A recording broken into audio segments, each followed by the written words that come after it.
Okay, good evening, everyone. We began an executive session upstairs and we are resuming here now.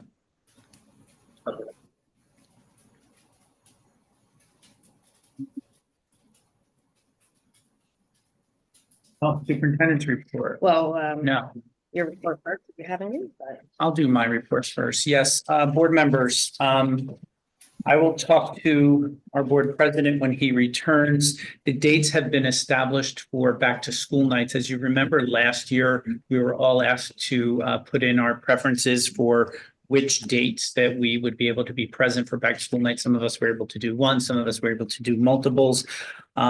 So I will work with Mr. McCarthy on getting something out to you so that we can let Ms. Weldon and she can be aware and the principals be aware of who will be going on those evenings to those back to school nights.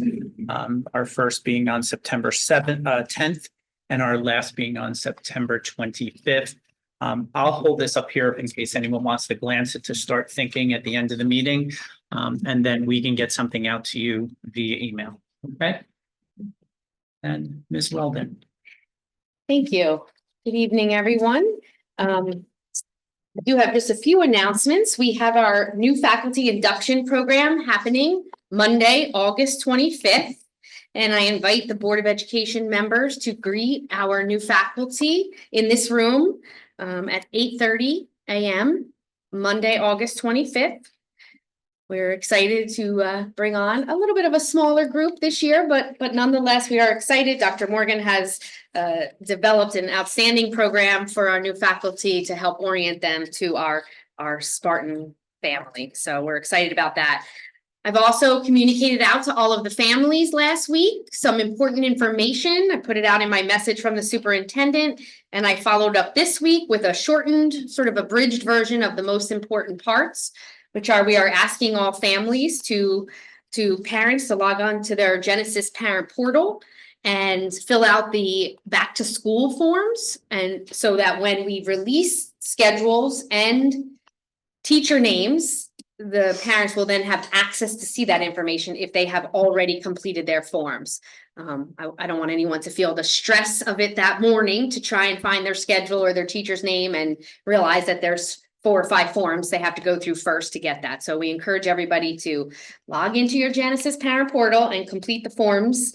And if you have any trouble logging in, or you don't know where what your account is or how to download, not even really download, but how to access your account, we encourage everyone to contact their own school's main office for help. And the staff there will walk you through the process. And the schedules for the middle school and the high school will be available August 18th, this coming Monday. And the teachers for elementary will be available the following Monday, August 25th. Before you know it, we'll be back here at school. Teachers return to us September 2nd. Staff comes on the 2nd for 2 full days of professional development. And our students return on September 4th. So we are looking forward to all of those upcoming dates. And I would like to then turn over the rest of my report to Dr. Morgan, who's here this evening to present the assessment results for NJGPA, Access, and AP. Thank you, Superintendent Weldon. Good evening, board members and members of the public. I'm here, as Ms. Weldon stated, to present the Spring 2025 Access NJGPA and AP assessment results. Next slide, please. I'm going to start with the Access for ELS. Next slide, please. Access for ELS provides valuable data on English learners' academic language proficiency. Scores ranging from 1 to level 6 are used to meet federal and state accountability requirements, guide placement into appropriate classes, and monitor and support student progress through English language proficiency. Next slide, please. This slide shows the number of students tested during the 2025 administration. Access for ELS is administered to students in grades K through 12. The test content and scoring are aligned with grade level expectations, ensuring results reflect students' English language proficiency in the context of age-appropriate academic content. This alignment supports accurate placement, instructional planning, and progress monitoring based on students' grade level grade level language development needs. We had a total of 292 students who tested. Next slide, please. This slide provides an overview of Access for L's assessment results for our K through 12 English learner population. The total number of students tested was 292, as previously stated. The highest score was a 5.4. This indicates that our top performing student is approaching full English proficiency and is likely ready to exit language support services. Our lowest score was a 1.1. This score reflects a student at the earliest stages of English language acquisition, requiring substantial support to access academic content. These results highlight the wide range of English proficiency levels within our multilingual learner population, from beginners to students nearing proficiency. Next slide, please.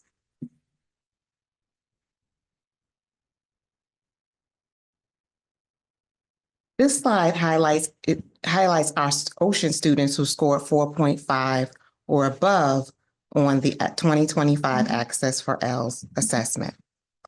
A score of 4.5 typically indicates that a student has reached the state's English language proficiency exit threshold. These students have demonstrated strong English language skills in listening, speaking, reading, and writing, allowing them to participate more independently in grade level academic instruction. Many of these students may be eligible to exit formal language support services, pending other criteria such as teacher recommendations and additional assessments. And continued monitoring is essential to ensure that they maintain and build on their proficiency, especially in academic vocabulary and complex content areas. Next slide, please. The next few slides, I will discuss the access growth. The blue line shows that these students have met proficiency. The green line are students who met their growth expectations. The student met or exceeded their growth target for the year based on their prior access score. Growth targets account for the student's starting proficiency level and the expected progress towards proficiency. The red indicates that students have not met their growth target for this year, and the gray indicates the initial access score a student receives in their first year of testing. So this is their baseline score. So you have this information for grades 1, 2, 3, and 4. Next slide, please. This slide shows the growth for grades 5 through 8. As stated, the red is students who did not meet expectations, and blue are students who met proficiency. Met proficiency, I'm sorry. Next slide, please. And this is grades 9 through 12 showing the same information. Next slide, please. So we have many intervention strategies that we have put in place to support our multilingual learners this year, and we will continue to use these strategies for next year. We implemented co-teaching, where ESL teachers collaborate with general education teachers to deliver integrated instruction in grades K through 12. We also have pull-out instruction for ESL, where targeted English language development is provided in small groups outside of the classroom. Last year, we implemented a K through 12 multilingual instructional coach, and she offered individualized coaching and leads the district-wide professional development to strengthen our ML instructional practices. We also held a summit for K-12 Literacy Connection, which supports English language development in listening, reading, and writing. We also updated our ESL curriculum aligned with the 2022 WIDA framework and standards to ensure consistency and rigor. And we offer sheltered English instruction, which is ongoing professional development, which equips our teachers with strategies to make academic content accessible while building English proficiency. Next slide, please. I'm going to move on to our NJGPA results from Ocean Township High School. Next slide, please. Thank you. All 11th grade students must take the NJGPA according to statute. The purpose is to measure graduation readiness in English language arts and mathematics, and readiness is reported separately for each content area. ELA is aligned to the 10th grade standards, and math is aligned to our Algebra 1 and geometry standards. Next slide, please. Students who do not meet the required score on the ELA and or the math components of the NJGPA can retake the assessment, or retake the assessment components in the summer or the fall.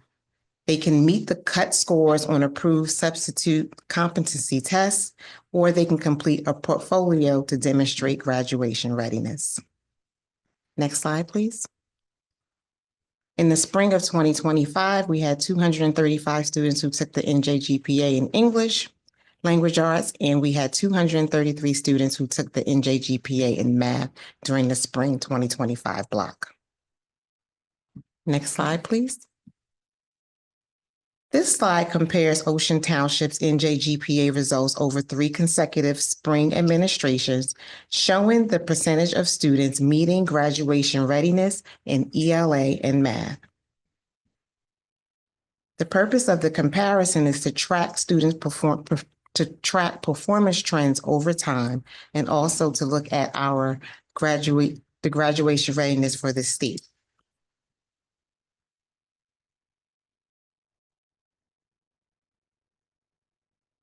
Thank you. The NJGPA uses a scale score range of 650 to 850. Students must earn a score of 725 or higher in each content area, ELA and math, to be considered graduation ready. Scores below 725 indicate that additional support or alternative pathways such as retesting or substitute assessments or portfolio appeals may be needed to meet the graduation requirements. Next slide, please. This slide presents NJGPA ELA performance data broken down by our student subgroups, our gender, race, ethnicity, special education status, multilingual learner status, and economically disadvantaged status.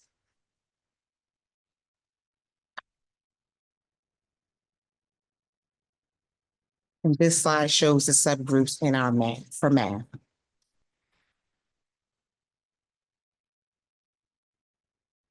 Next slide, please.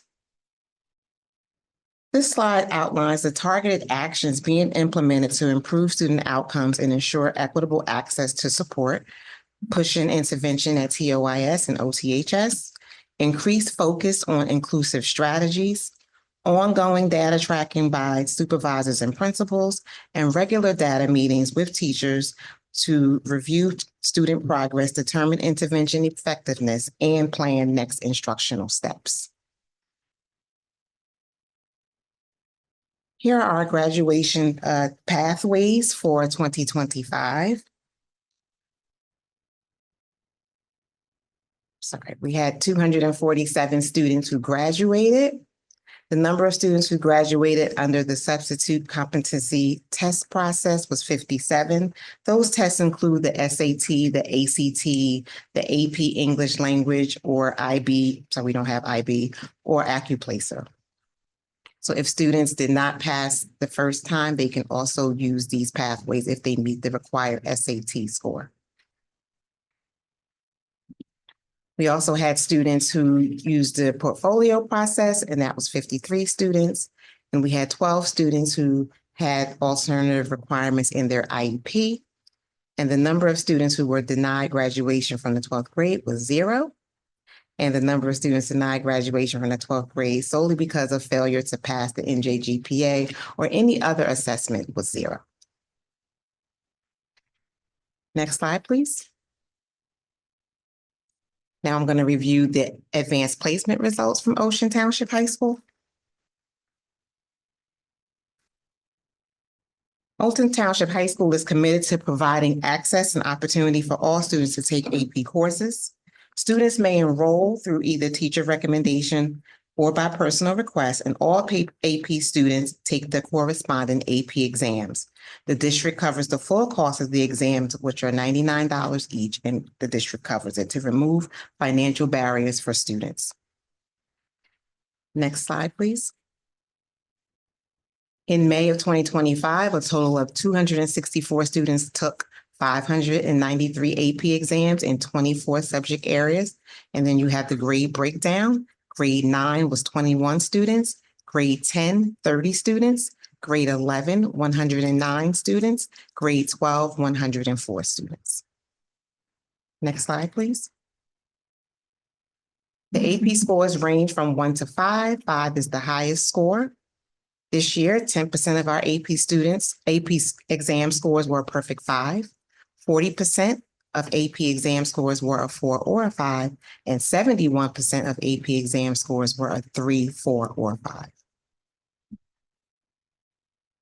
And here's a 3-year trend of students scoring 3 or higher on AP exams. 5-year trend, sorry about that. Next slide, please. Here are the AP Advanced Placement Subject Scores 3-year comparison.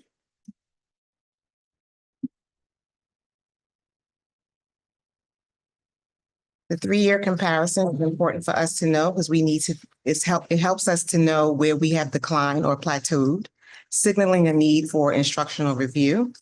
It also allows us to see if any changes in curriculum, teaching strategies, or student participation are reflected in score improvements.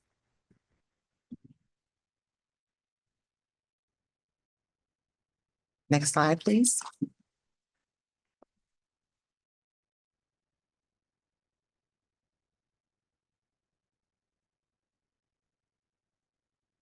Next slide, please.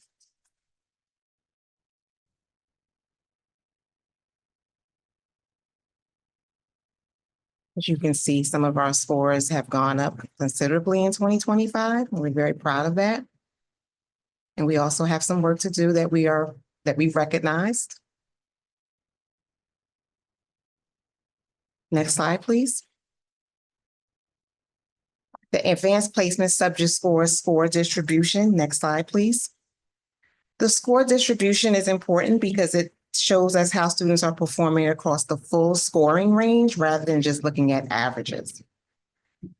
We identify strengths using the distribution of the AP scores, exam scores. We look at subjects with a higher percentage of students scoring 4 and 5, which indicates strong mastery of college level content. And we also look where we're scoring 1 and 2s and signaling that students are not meeting the AP benchmark assessment, readiness benchmarks. We also track equity in achievement by noting whether high scores are concentrated in certain subjects or for certain student groups. And we also evaluate the preparation effectiveness by correlating score patterns with instructional strategies, resources, and support programs.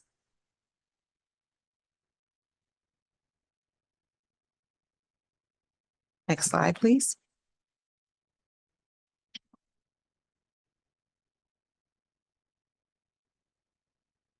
Next slide, please. This slide shows the percentage of our students participating in AP courses by race.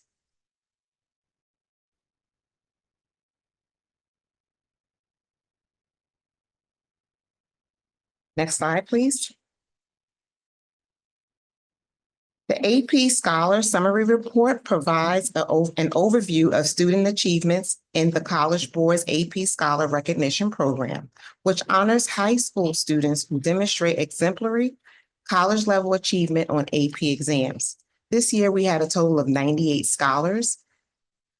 AP scholars were 52. These are students who scored 3 or higher on 3 or more AP exams. AP scholars with honor, we had 25. Their average score of 3.25 on all AP exams taken, with scores of 3 or higher on 4 or more exams. And we had AP scholars with distinction. 21 of our students, average score of 3.5 on all AP exams taken, with scores of 3 or higher on 5 or more exams. Next slide, please. So we are here to celebrate. We are very excited about our results. Although we know we have work to do, we're going to celebrate what we've done this year. So we had 31 students, 11% of our multilingual learners who met the exit eligibility score. There was continued growth on the NJGPA and ELA and math. The percentage of students achieving a 3 or better on AP exams increased from 60% to 71%. And all students from the 12th grade graduated. This concludes my report. Thank you. Thank you. You want to stay with us for any questions? Sure will. Thank you. From the board, do we have any questions? Mrs. Talarico? Thank you very much. I mean, it's very comprehensive. My question, I'm a little concerned, obviously last year as well and the year before with all the red. Mhm. So I did jot down a few questions while you were speaking. Because what interventions have we, of course, we've evaluated what interventions possibly are more effective than others. So what have we added this coming year that is new from the last 2 years? Well, this coming year, we've really looked at our data and we are focused on instructional strategies. We did an entire administrative retreat where we focused on inclusive strategies with our administrators, and they will now be taking that back to their schools and working with their teachers. And we expect to see those strategies in the classroom. All of those strategies, inclusive strategies, will help our multilingual learners as well as our special education students, and all of our students become better learners. Okay, and how often are we looking at these interventions to see if they are working? We look at Throughout the interventions every 6 weeks. Every So we have a 6-week cycle, and we do have meetings with teachers, and they'll let us know what's happening in the classrooms. We have empowered our supervisors and principals and myself. We will be doing more, I wouldn't want to call them walkthroughs, but more support in the classrooms this year so that we can actually see how we can better support teachers. And then I have 2 more, I'm sorry. Looking at the red for the 12th grade and not meeting expectations, what is happening? How are they passing? Well, there's a lot of I asked that same question, and Ms. Vila and I, we talk about it all the time, but we have to look at, are they new to our district? Did they have interrupted learning somewhere when in their former country? So there's a number of reasons why they're not growing, but it may not always be instructionally related. They may have just come lower than usual, and we need to just support them and provide interventions to bring them up to grade level. So this test at the end of the year of 12th grade is also being given? Like, how are they passing to pass and graduate? The access test is for language development. Okay, So it doesn't necessarily correlate to the grades in the classroom. This is to see how they're learning English. okay. And then my last question, and thank you for the answer. What is the portfolio appeals? What is that? The portfolio appeals process that you had spoken about? Okay, students who don't pass the NJGPA, they can go through doing a certain number of tasks to do a portfolio to submit to the state to show that they are graduation ready. Oh, okay. And there seemed to be a lot that have done that. Well, Like 50? 50, yeah, 50. Out of 200? Yeah. Thank you. You're welcome. Mrs. Gilman, and then Thank you, Dr. Morgan, for that presentation. I had some concerns about the access test, especially in grades 8 Mhm. and then 10 through 12. Right. The motivation and accountability seems to be a challenge, for the teachers. The lower grades for scoring, Yes. they're working really hard. And I just wonder, how we can get them to take this test a little bit more seriously if there are no, if there's no accountability for it. This is just a a test for them that they're just taking? I respectfully disagree. I don't Okay, think good. that, Right. I don't think that they are not taking it seriously. As I stated, we have to know where students are coming from. So many of the students in TOIS this year, we know that they were just new to us, new to the country, and they're new, either they're ESL, they're multilingual learners coming to us maybe 1 or 2 years. So if they've only been here just last year, and like I just explained to Ms. Talarico, they could have come from not being in school at all. So there are so many different explanations as to why they're not growing. And that doesn't mean that they didn't Yes, grow. right, not growing yet. Right, they're not growing. It doesn't mean that they didn't grow. They just didn't meet the growth expectation that the state set for them. We'll go to Ms. McGovern, but I Wait, just I want to, just- oh, yeah, go I ahead. was finished, yes, I just have just some comments about the AP exam, which was outstanding, the results, and just wanted to congratulate pre-calc, US history, and English and composition. Those scores Outstanding. really increased. Mhm. US history, 29 students got 4. Yeah. That is really amazing, and pre-calc, that doesn't even register in my head, but it was excellent. And thank you for clarifying what that substitute test was that they take for the graduation requirement. So it's SAT, ACT. Mhm. What were the other? It was AP language. They can No. I'm talking about for the graduation. I'm sorry. Yes. use that for graduation also. Language counts, Mhm. acuplacer. Yeah, Oh, acuplacer counts, that was yes. the one. And think that- JSLA scored Right, on and- previous subject area tests. Many students meet their graduation requirement before they Before they even sit get for this to test. 11th grade. Mhm. Which is great. That's excellent. So thank you. And for also your wanted thoughts. to give a testament to our teaching staff and our great students. I didn't say that at the end, but I we wouldn't have done this without the hard work of our teaching Absolutely. staff. Agreed. Dr. Morgan, just a quick interjection with Ms. Skillman's question. Isn't it fair to say that the younger we get children, Mhm. and they're being introduced to a new language, the Mhm. more growth we naturally see? Because when you're older, research shows acquiring a new language can be more difficult, especially with the complexity of the vocabulary and things like that. Absolutely. In addition to that, when you're learning a new language younger, it's it's what you're doing every day. It's the reading and the math. When you are at the higher level, you have to learn specific subject matter along with learning English. Right. That's a good point. Mhm. Yes. Cover. Hi, Hi. I have like one question in each of the 3 areas. So my first question is, and kind of a comment, like, or I guess it's a little bit more of a question, but in the ELL, like to the point of the 9th, 10th or high school students, they could be brilliant in everything that they're learning in their home language. Absolutely. And it's just this test, because it's testing them on what they've learned in English, might not do well, might not show well, but they're brilliant. And if they were able to take the test, or they do take the test in their home language, that could be some case. But also, so does your team, and I don't need numbers, does your team follow how long, the trend of how long these students, when they come to us and enter our ELL program and exit the ELL program?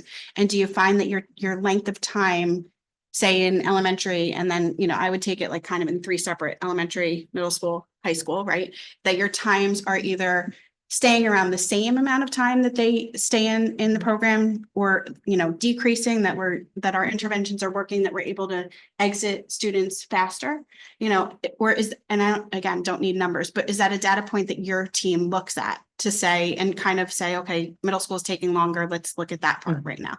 Yes. Okay, thank you. My next question is, with the NJ LGPA, along the lines of the questions about the portfolio and the substitute test, it does look like there's more students this year that did use those 2 pathways. Is that something that concerns us, or we feel like we just need everybody to pass that, in some way, shape, or form? We don't really mind how they pass it or get the requirement. Well, it is concerning that they don't pass it the first time and they go to another pathway. But as Ms. Weldon stated, some of them already have the pathway Right. before they get to 11th grade. Many students take SATs really early. Right. So they already have it, and I don't know whether they take it seriously or not, but if Mhm. I know I already have the pathway, then I'm just gonna go with I that. get that. Okay. Yeah. And then in the AP world, good job. I mean, I think we've done great and we've come, a long way. I think that some of our target that we've been looking for in the, when you look at the numbers, the Hispanic and the African-American population doesn't seem to be taking it as much as maybe they were a couple of years ago. Mhm. But one of my questions is, being in the college admission or college process at the moment, I'm hearing so much more about dual credit and how people are going more the dual credit route than the AP route, because they would like to, if you go dual credit, when you get to college, you might shave a half a year or a Mhm. year, however many off. Mhm. Are we looking into more opportunities for dual credit and maybe students that don't want to take AP? I know that a lot of our dual credits are in our academies, Mhm. but also you can take any course at the high school. So you can take a dual credit. Can you take a dual credit course if you're not in, if you're not in the School of Business, but you take a course that's offered as a dual credit, can you get the dual credit not being in the School of Business? Yes. Yeah. Okay, so I'm just in my brain thinking out loud that maybe it's something we should look into is making that more of a push for our students that don't want to do AP, but to go in the dual credit, Mhm. because that's money for them. If they pass a dual credit, and a dual credit requirement, some classes you have to get an 80, some you have to say, Mhm. the requirement isn't necessarily as high as an AP. And we might find that we can help some of our students go to, higher education, knowing that they have a year under their belt just out of, high school. I agree. Okay, thank you. Any other board members have any questions? Yes. I just had one question for Brady. you. Just because I'm unfamiliar with the NJGPA, so all students are required to take it regardless, even if they took the SATs prior, passed it and plan to count that, they still have to sit Yeah, for they it? have to sit for it. Okay, and was the amount of students that took the secondary courses or the secondary tests or the portfolio, is that typical from year to year? Is that, or was this, I just don't personally know, not being new to the board, is this a higher year? Is this kind of average? I think it was average for last year because we started tracking the data last year. Okay. But I can get back to you with. Oh, yeah, I mean, Okay. it did seem a little bit high to me. I mean, it's almost like 45% Mm. of the kids. But hearing what you said, if they already passed something, that could sway Right. how well they plan to do on this other test. But I just wasn't sure if that is an average or if this was a little higher or lower than in the past. I will look into that and get Thank back you. to you. Okay. Okay. Any other board members? Yes. I got one. Yes. On the East Bay ELL, that was a large red section for not East. Yes. So we had success in the earlier parts of, the younger grades. Mhm. You're saying that that's predominantly related to kids that are just through the district. Could be. New to the district, had some interrupted learning. A number of, because TOIS, we did have a higher number of multilingual students coming to the district who enrolled in TOIS last year. Kids that were in second and third grade and then got up to the 8th grade level that tested well earlier on, some of them fall off based on some of the. More than likely, if you were in second or third grade, you've probably already tested out. Oh, you tested that. Mhm. I got you. Okay. You're welcome. Okay, since this is a presentation, if there are any members of the public that have questions related to this presentation, they are welcome to come forward now. Where, here? Yeah.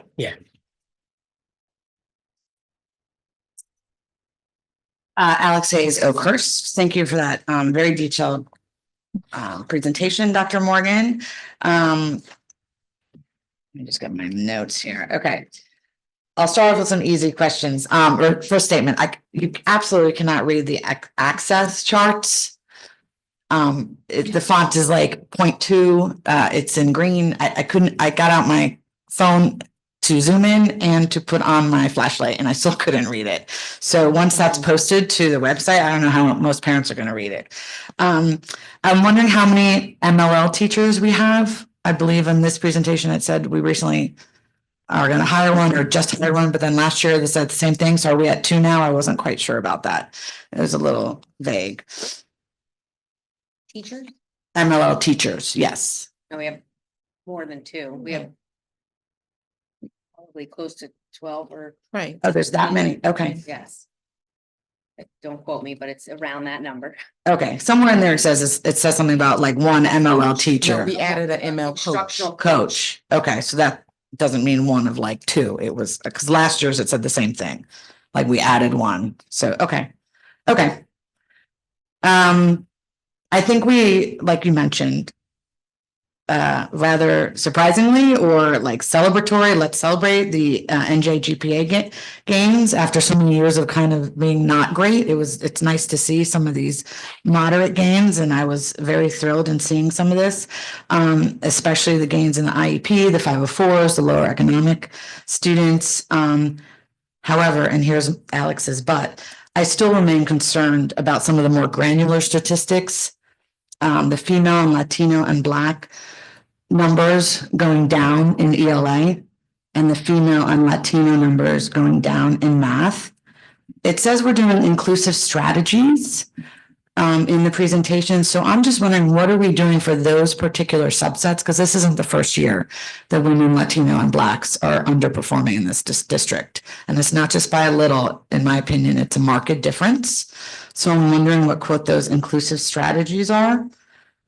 And okay, so I'll stop there. I have more, but As I stated, the goal, our professional development goal this year is on inclusive strategies and inclusiveness for all of our students. This year, we, during our admin retreat, we focused on about 8 strategies that we expect to see in classrooms.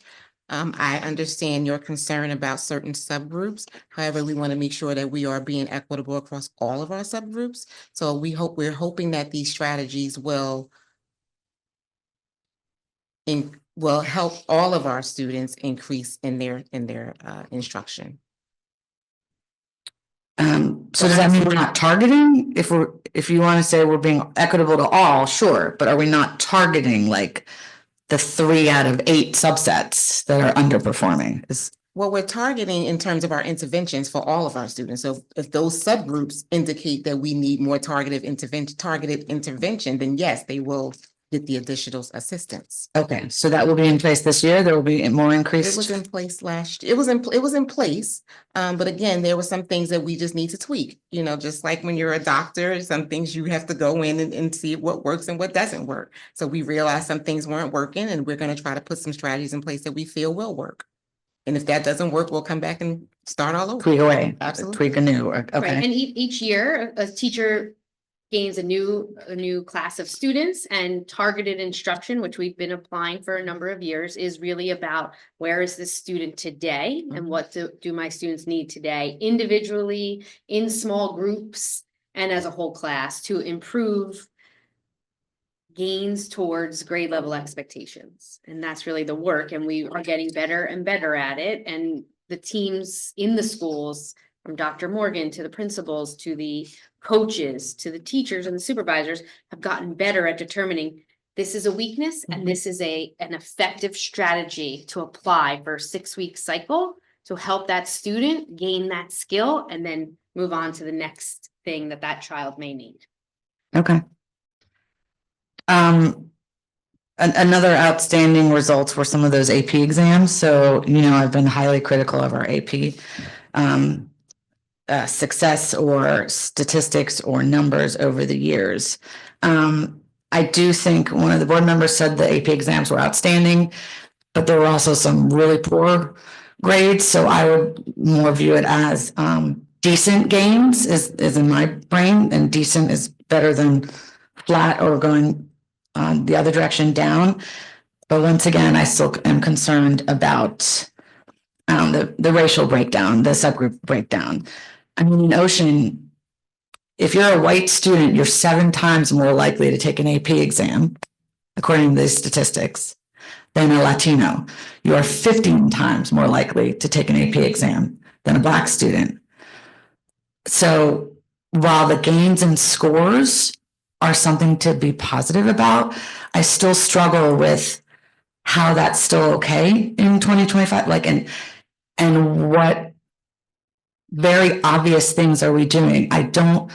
I'm questioning what some of our intervention, and if we're opening it up to all for AP in high school, like how are we reaching the kids in the middle school for equitable, rigorous challenges if they just get put into high school and then can take APs? My point in question is the AP Euro. I took it as a senior. I got a 5 many moons ago when it was only $45 to take an AP exam. That's the one that's freshman year, right? I still have a huge problem with a freshman taking AP European history when they've come out of the middle school, wherever they were. I don't think freshmen are ready for AP Euro. And our scores show only one kid got a 4 and everybody else got 3 2s and 1s. Like, are we possibly examining what some classes are getting? If for the last 5 years, the average is a 1.7, what are we doing wrong? Or do those kids in macro and micro, the average is a 1.7, do they not care about taking the tests? Is that something that we need to touch upon? I really don't understand how we can reach some of the Latino and Black students to increase, and I'm wondering what we are doing to do that. If I may, I'll jump in here. Please. Mrs. Hayes, I think for quite some time, we've prided ourselves on access and opportunity for students and to allow all students into the classes if that is what they do choose. And we know that sometimes that results in average scores that are lower than we may like, but we believe that providing that access is the most important thing. We've also found that even though we allow the access, some students don't walk through the door. And so one of the things that we've done in this district over the last 2 years is provide pre-AP courses to all students in certain subjects in 9th and 10th grade, and we're expanding that so that all students will have a classroom setting that is teaching them the instructional strategies and the rigor of what is expected in AP so that we can build the self-efficacy of our students so that they can all feel like I can take an AP class. So although we've created that opportunity and access, students haven't always taken advantage of it. And we are hoping with some of these changes that more students will take that opportunity. That's very encouraging. I think I have one more question and then a comment. So every year we spend about 50,000 or more on these AP exams. I brought this up for many years. I'm curious what other districts are doing. 60,000 might not seem like a lot, but when we are getting cut in funding left and right, I'm wondering what our fellow neighborhood districts do in terms of paying for 600 exams at $100, that's 60 grand. Is there a thought to only do it for low and moderate income? What do other districts do? Back in my day, we had to pay for them all. I understand there's an equity issue, which of course I'm all for. But we all know some kids don't take this exam as seriously. So why are we paying $100 and they're taking 5, for example? That's my question. If we are looking into other ways to not pay for 600 exams. And then I'll save my last question or comment. We've examined that and looked into that for many years. We even did a pilot one year to see if students would, if they did it, was in combination with what if they didn't want to take the test? Because we also, since we pay for the exam, we require you to take the test. Yeah. So we did a pilot with if we didn't require you to take the exam and you were going to pay for the exam, would you take it? And the outcome was insignificant. Like I think 3 students volunteered to say they wouldn't take the test. We thought more kids would say they wouldn't want to take the test, that they just take the class for the transcript. You probably have heard me say years ago, standing here, or that was something we thought was a concern, that students really wanted for the transcript, and seniors in particular are already in college by the time they're sitting for these exams. Yeah. But when we did that pilot, we found out that only 3 students opted to not take the exam. So that wasn't a real driving force. Your question about budget, it comes up every year at budget. So yes, we've looked at it before. We have budgeted for it for this current school year. And when we go into the budget cycle this year, we probably will discuss it again. Other districts do a myriad of things. I don't have that information at my fingertips, but some of the things I can recall from our research, Some districts make students pay upfront, and if they get a certain score, give some of the money back, or Like an incentive or an incentive accountability program. perspective. Exactly. And we've looked at all of that, and when we go into the budget cycle, we will look at that again. Okay, I hope you all do. And then my last comment is, I know there's a great gain of 60% to 71% of students getting 3, 4s, and 5s. I actually think that the more important number is going from 28% to 40% of the students getting the 4s and 5s. Because you don't get credit for a 3 anymore. I don't even think state schools do that, or if they do, it's just for a different placement, but you don't get the credit. So I don't even view 3s as passing. I think us going to 40% at 4s and 5s is a much better gain.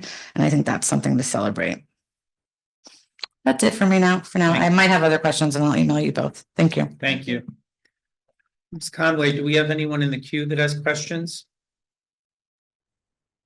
No, Vice President Dalton, there are no commenters in the queue. Thank you. School Business Administrators report. Thank you, Dr. Morgan. Thank you. Thank you. Appreciate all of your patience this evening. Thank you, Mr. Vice President.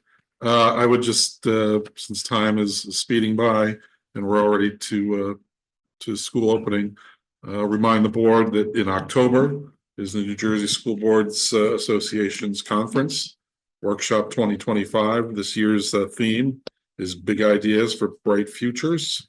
The dates are October 20th, which is a Monday, through October 23rd, which is a Thursday.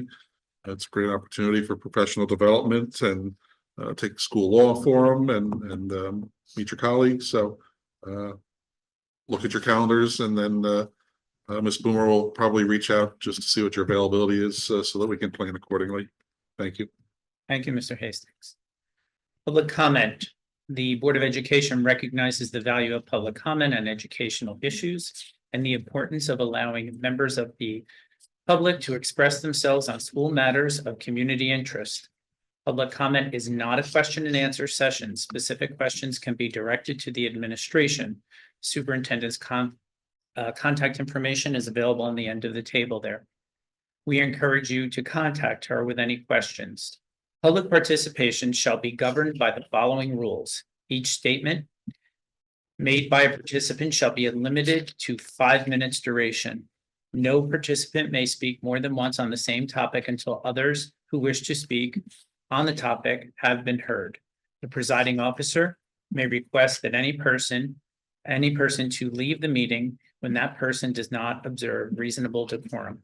Would anyone from the public like to comment on any item at this time? Says.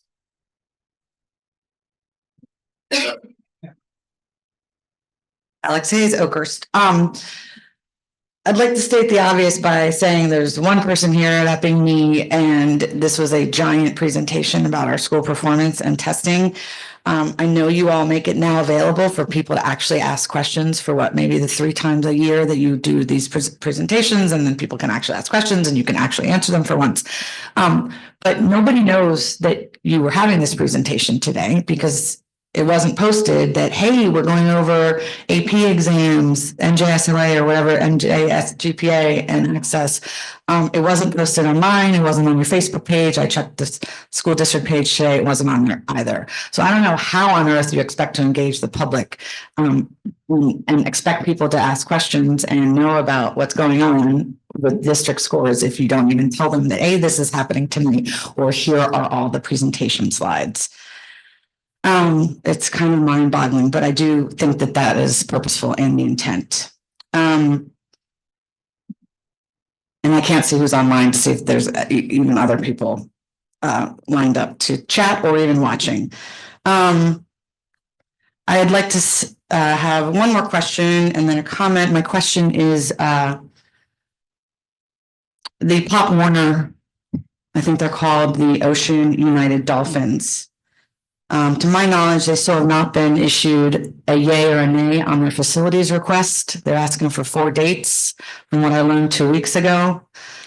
Once again, as of July 1st, according to your own policies, you have to give facility requests consideration on a first served basis. So I'm kind of stunned that they have not been given an answer as to whether or not they can have 4 dates of our high school field for a free football program. But I bet once Ocean United Soccer and AIF and all those other groups turn in their 72, 127, 38 dates, those will be approved right away. And I think that's all I have, except there's been a tendency, maybe in the last year or so, for board members to recuse themselves and to abstain. I believe the rules, though, say that if you recuse, you are supposed to say why. You are supposed to state your conflict. You can't just say I recuse. Abstention is a different story, but recuse generally means, if I'm not mistaken, even in our policies, you're supposed to state why. So I think I know why people don't do that, but it would be nice if board members actually stated why they're voting and recusing. Thank you. Thank you. Ms. Conway, do we have anyone in the queue that wishes to comment at this time? No, Mr. Vice President, there are no commenters in the queue. Thank you. Yeah.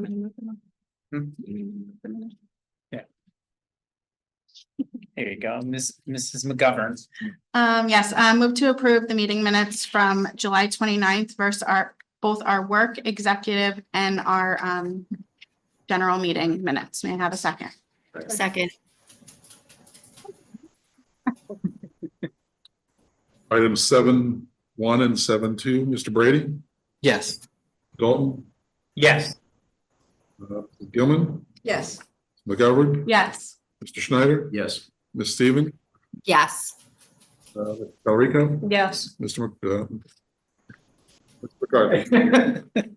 Okay, personnel. Yes, Mrs. McGovern. move to approve items 8.1 through 8.7. May I have a second? Second. All items 8.1 through 8.7, Mr. Brady, Yes. Mr. Dalton, Yes. Mrs. Gilman, Yes. McGovern, Yes. Schneider, Yes. Steven, Yes.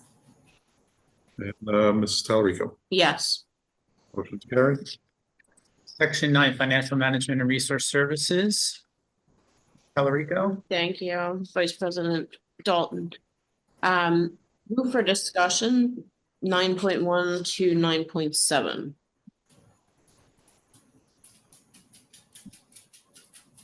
For Mr. Hastings.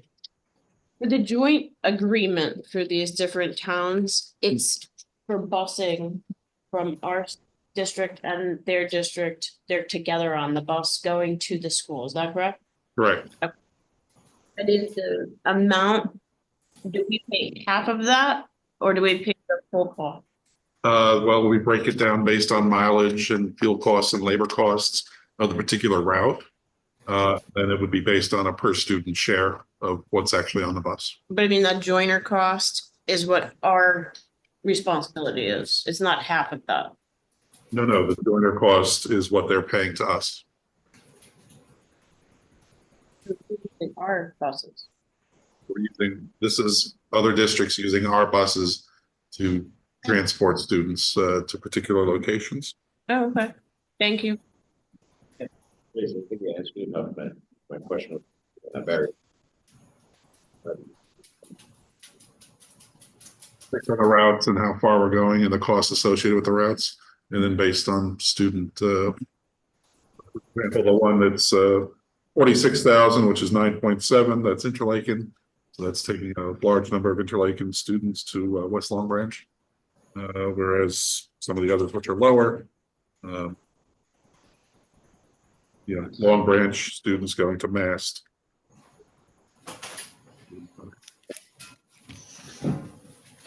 And the Lock Harbor Allenhurst Interlaken student is actually one bus. It's just being over for. Right?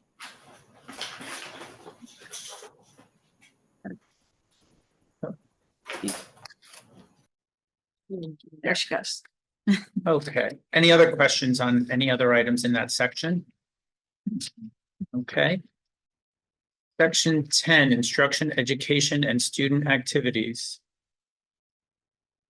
Did we have I think you're having me do that, right? Yes. Yes, so there's one item for discussion, 10.1, and then we have an item that I need a second on for the professional development item for 10.2. So can I have a second on 10.2? Do Second.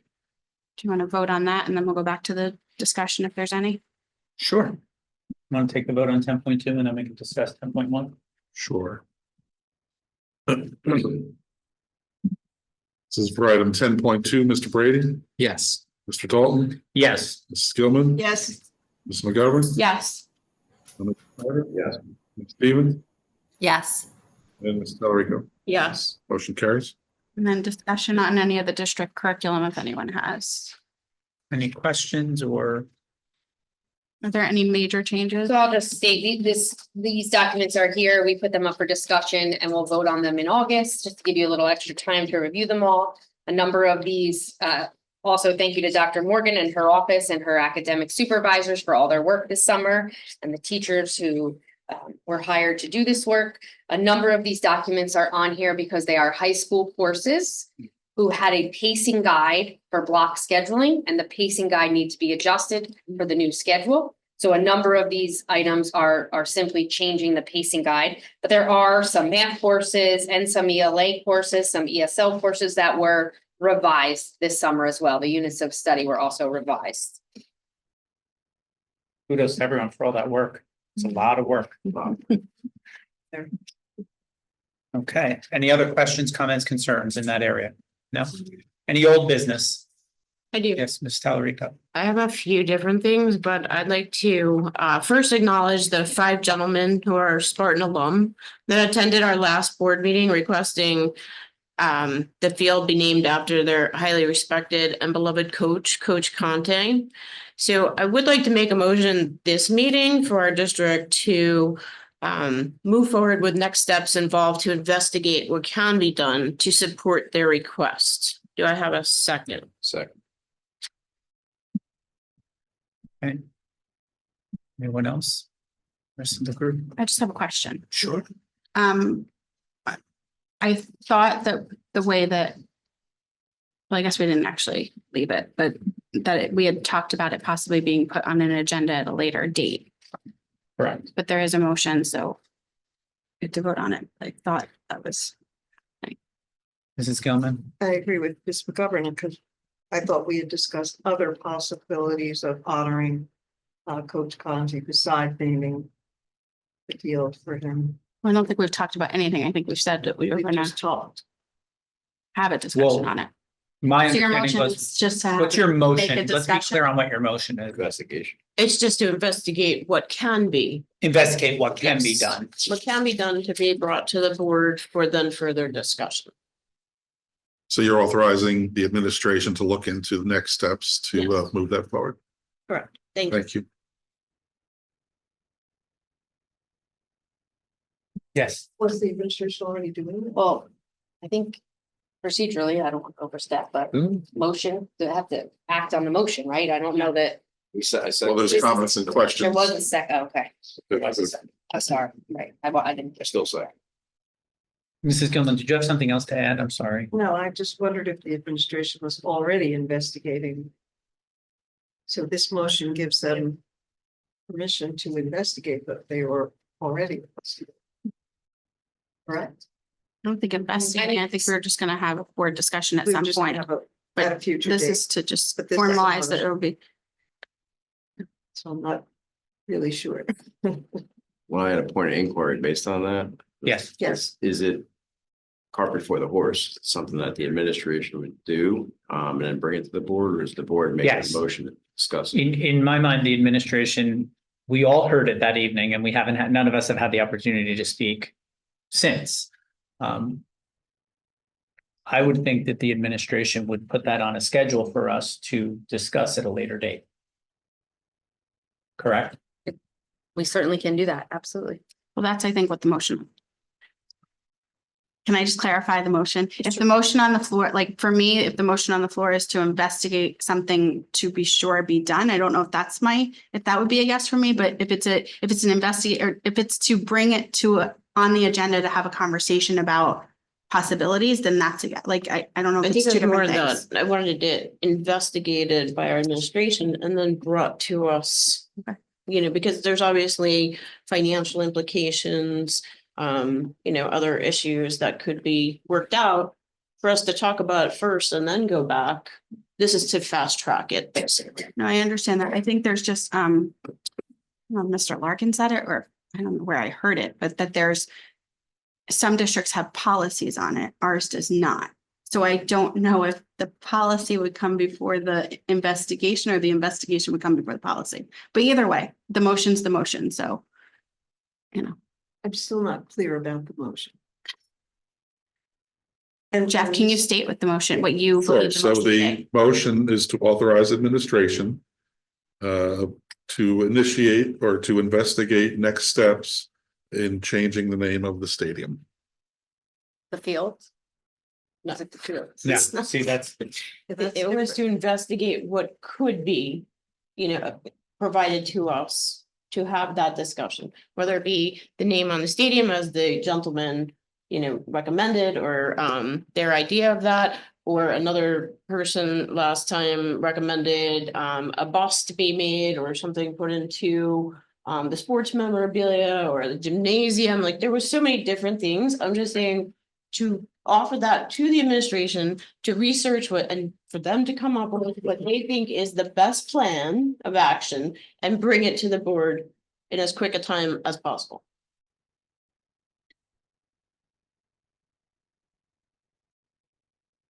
so now I have a question. Cause now I understand everything of what you just said.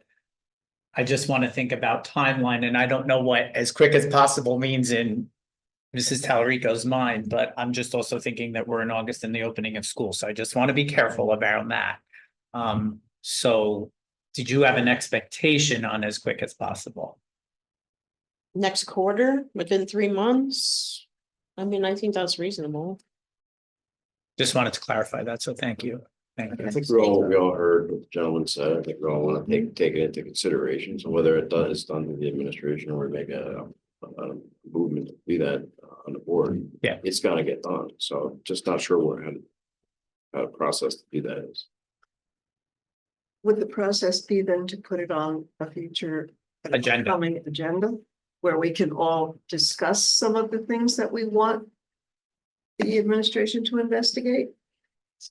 Well, let's vote on the motion, because that's what we have to do. And then I think you can always bring it to, I think you could bring Yeah. a discussion before even some of the things. Right. When Mr. McCarthy gets back, I'm sure he can have a conversation with Ms. Weldon about it. So I think we have to vote on the motion. Sorry, Mr. No, I'm looking I- at McCarthy. it's I'm a trying to say discussion. Carlton, And then I'm saying Gerard. it's all good. Okay, Can you read the motion? I'm Yeah, sorry. read the motion so I'm people sorry, know what they're Teresa. voting on. so the motion is, and Valerico, please correct me. The motion is to authorize administration to investigate next steps involved in changing the name of our stadium and or field. The next 3 months. You want that part left off, right? Yeah. All options Investigating all options. to honor and recognize Coach George Conti. Thank you, Superintendent. You're welcome. To investigate all options for honoring That seems like it will be a very Former coach robust discussion George with, Conti. I'm With just options. envisioning, Weldon and her team come to us with a list of ideas, which could then spur on other ideas. Brady, Yes. Dalton? Yes. Gilman? Mr. McGovern? Yes. Mr. Schneider? Yes. Ms. Stephen? Yes. Valerico? Yes, Motion carries. I have more. Sure. Sorry, thank you. Thank you for indulging me. I have a lot of notes here. So I also like to address the following. By now, we all have received our new tax bills in the mail. And I did take notice that 59.2% of my own tax bill, almost 60% of taxes are allocated to our school district. So as a member of the finance committee, I've asked several times for the committee to meet to brainstorm ways to cut costs and raise funds to offset some of the funding loss in our district.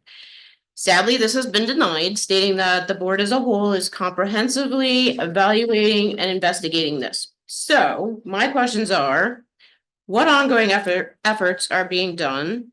Who is meeting, and when will there be a report given to our taxpayers of these efforts being made to be fiscally prudent with their money?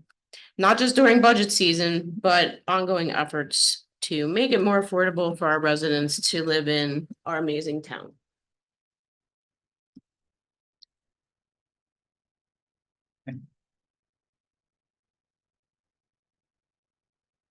Well, I think we can talk, I'll talk to Mr. McCarthy when he returns, because there are representatives that meet with our legislators and such. And I'm not part of that, so I don't want to state anything for the record that would be incorrect.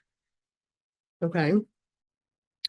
I mean, I don't want to have to make another motion to have a finance committee meeting. Can I just ask a question? Yeah. So you say outside of budget, Right.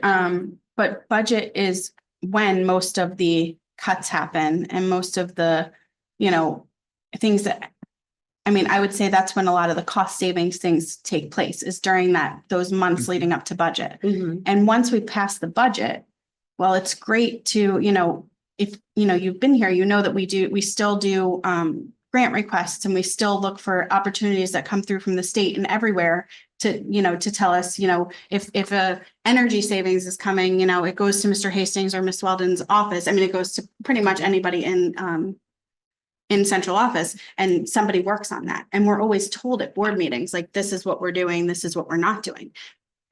So barring the public not listening to meetings at times, the budget meeting is when, most of it comes out. Like, I don't know what more we could do besides, yes, we're having, there's ongoing.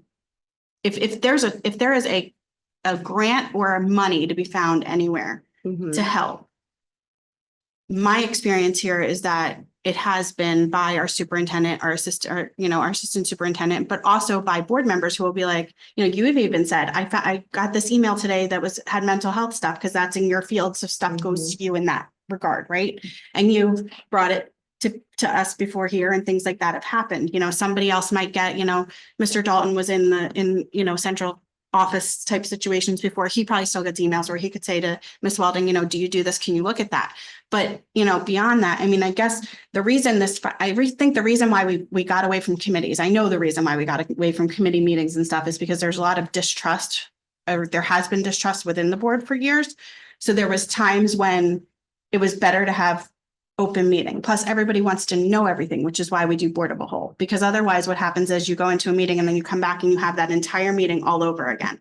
So it's always said, let's do a board as a whole, and everybody has the exact same information at the time. Beyond, say, the legislative meetings or the meetings about, construction, when those were happening, but those have stopped too as an individual and gone to a board as a whole. Even being, when I was the head of planning and construction, I didn't even have conversations since Miss Weldon's tenure. I was on for 2 years, and anything that came through with planning and construction came directly to the board. Not even where in years past, it would go to the chair first and then I would report it out or whatever would happen. But that stopped too, which is so that we're more consistently a board of a whole, I would say now. How did that stop? Because there was no vote. There's no As vote. presidents got in, and it just became more and when Miss Weldon came, it just policy became didn't more change. straight. It didn't have to change. When Miss Weldon There's a came in, policy. it became more of a streamlined process of how it But there happened. are some committees that still meet. I don't know which ones besides Negotiations, met. But negotiations, because you can't. met. So they right, anyway. typically on the school board, and I'm remembering from my training, but also serving on other boards or being a central office administrator, you're either a board of the whole or your committee. Typically, committees are the business that is on the agenda.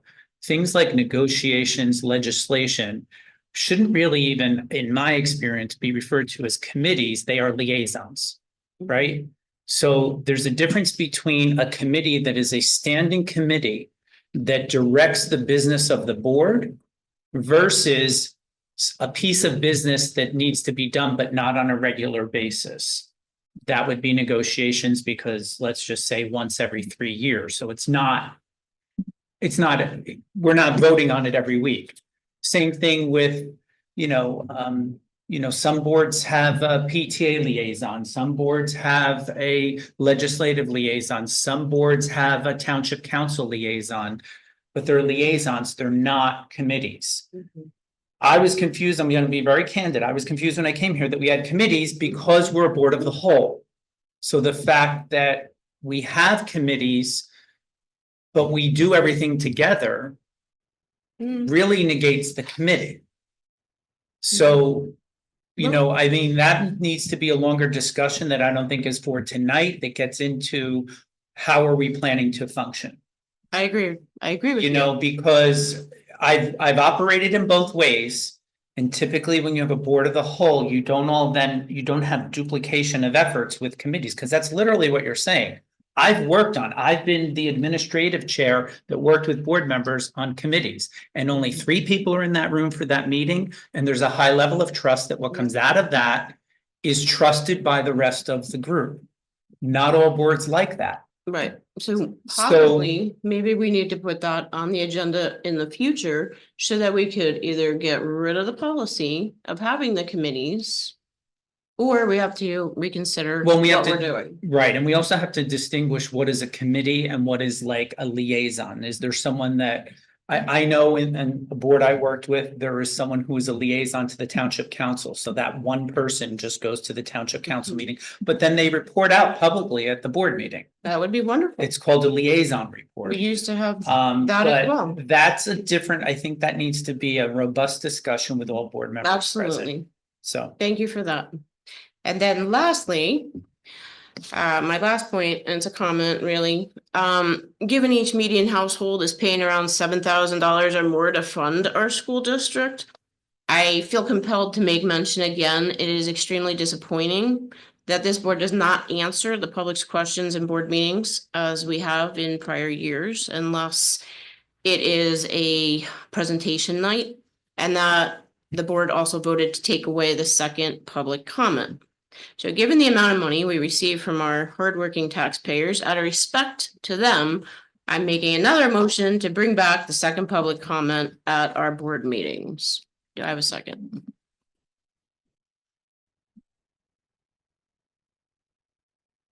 Okay. Okay. this point motion does not move forward. Any other old business? Nope, thank you. You're welcome. Any new business? Yes, Ms. Gilman. Just reading in our regular email that the governor has passed a budget that includes many new things, including tax property relief, which is good news for me, a senior citizen, but also school funding. So as soon as Mr. Hastings, hopefully you'll hear some news from the governor that might help our district with additional funding. So I think we should kind of keep an eye out on those updates that we get from New Jersey School Board about the governor's new budget. Thank you for sharing that. Any other new business? Now the motion to adjourn. Motion. Second. Thank you. Don't need to gavel.